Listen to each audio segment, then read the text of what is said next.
তোদের কি কষ্ট রে। তোদের ঘরে আটকে রাখে, ঘর থেকে বের হতে পারিস না। বাইরে কত মজা মজার জায়গা দেখার আছে, খাবার আছে সুন্দর সুন্দর।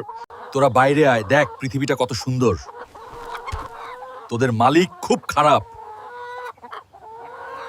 চল আজকে দরজা ভেঙে বের হব, বাহিরে কত সুন্দর জিনিস আছে সব দেখব। চল।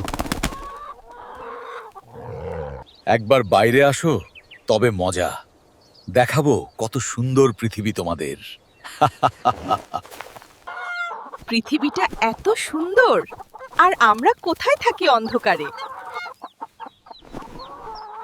আর যাব না এই অন্ধকার ঘরে, আহা কি আনন্দ আকাশে বাতাসে। এটাই তো আমি চেয়েছিলাম, তোরা বাইরে আসবি আর আমি ধরবো এবং আমার ভুঁড়ি ভোজটাটা সেরে নেব। এই ভিডিওটির দ্বিতীয় পার্ট দেখতে চাইলে চ্যানেলটিকে সাবস্ক্রাইব করে কমেন্টে জানিয়ে দাও।